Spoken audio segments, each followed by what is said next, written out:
just sitting here having coffee and getting some morning sun. It's just such the perfect day. I mean, why have a cabin when you can have your backyard that looks like this? Just love it. But what I really wanted to show everybody was the apple guild. So instead of just having a fruit tree over top of grass, you can take basically the drip line of that tree, circumference of the tree, and then you can just add in a whole bunch of other plants underneath, and the tree will be happier. It looks so nice. The tree is more resilient, more wildlife, more pollination. So we were just appreciating how the tulips, these last of the tulips, are up and touching the apple tree. So is the comfrey, so is the rhubarb. You can see this nice little path. It's all getting filled in by the Canada violets. Originally this wide, right? So those Canada violets are edible in the spring. There's some lilies there too. The flowers of the Canada violets, they taste like wintergreen, like certs.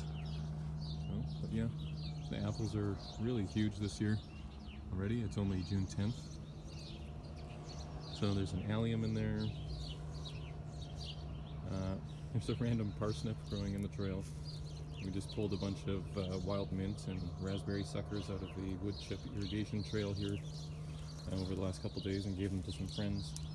We've had lots of water this year, lots of mushrooms growing in the trail. There's a couple more raspberry suckers just waiting to be taken out. But the rhubarb is just incredibly impressive this year. I mean, just for scale here, I can't even show you, but the leaves are just enormous. So that still needs to be harvested, and we got our other little rhubarb that we just planted last year over on the other side.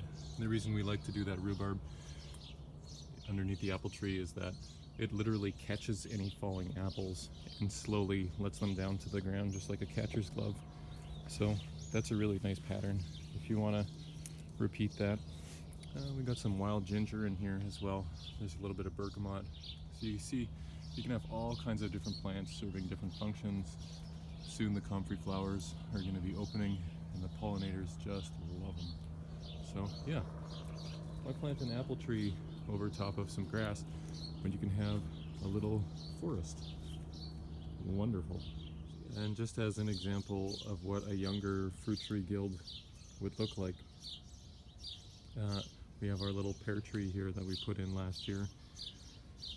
So in amongst with it here is all kinds of stuff. There's poppies and more Canada violets, plantain, tulips, violets, bergamot. There's false indigo here, which is a native plant to Manitoba. It's absolutely one of our favorites. It fixes nitrogen, so it grabs fertility out of the air and puts it into the soil, so it becomes self-fertilizing. There's the alliums. What else is there? Licorice. Yeah, licorice, which is again a nitrogen fixer, nice medicinal. Some echinacea. There's clover. There's wood sorrel.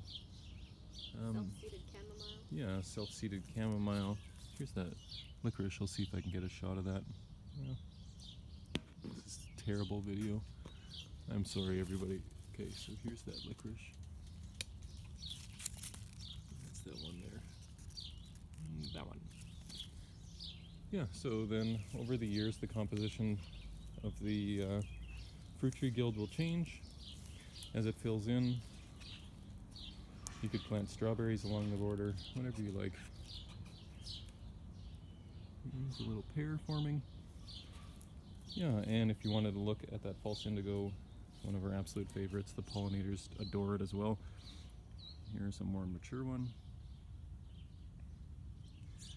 And it's just about to come into bloom as these beautiful purple flowers. What a perfect morning.